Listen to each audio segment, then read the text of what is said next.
Hey guys, so you just learned on the previous slide about characterization. And we know there's two kinds. There's direct characterization, where they tell us exactly what the character's like. And then there's indirect characterization, which is the most common and also most interesting kind of characterization.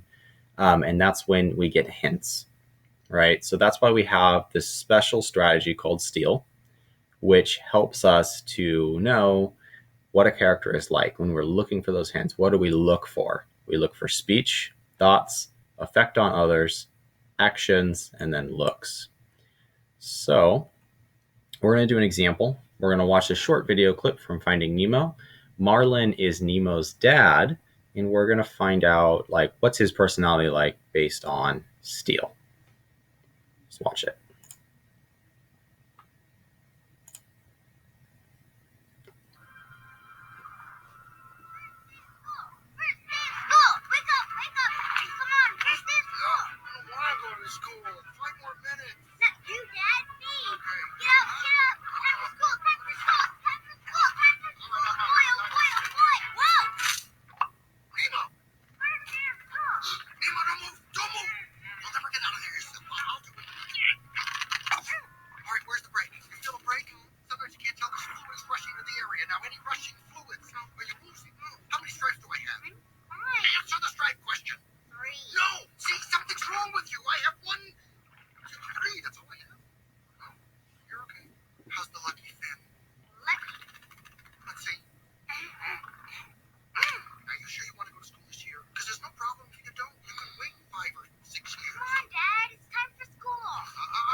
All right.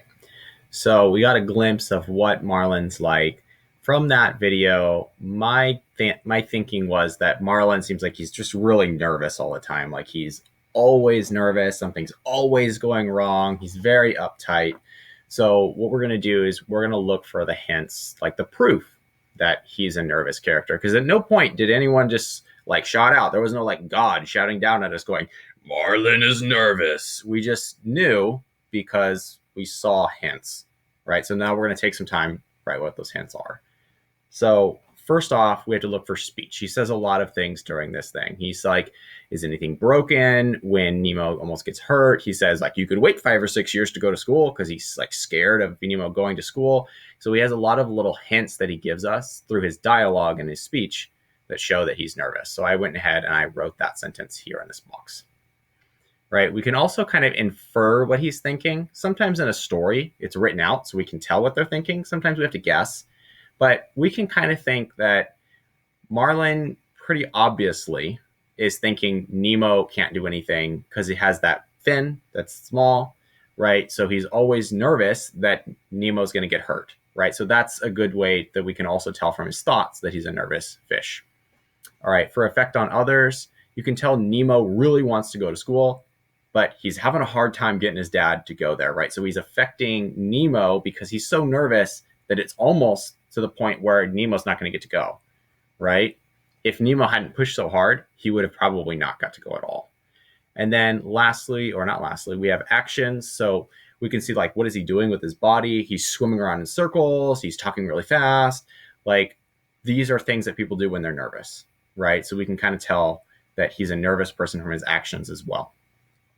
And then looks, we can think about like his facial expressions, just the way the character looks. He looks kind of like scared. I mean, look at his face right here, right? That is not the face of someone who is like brave or not nervous, right? He's definitely nervous and scared looking pretty much the whole clip. So that's another way that I knew that he was a nervous character.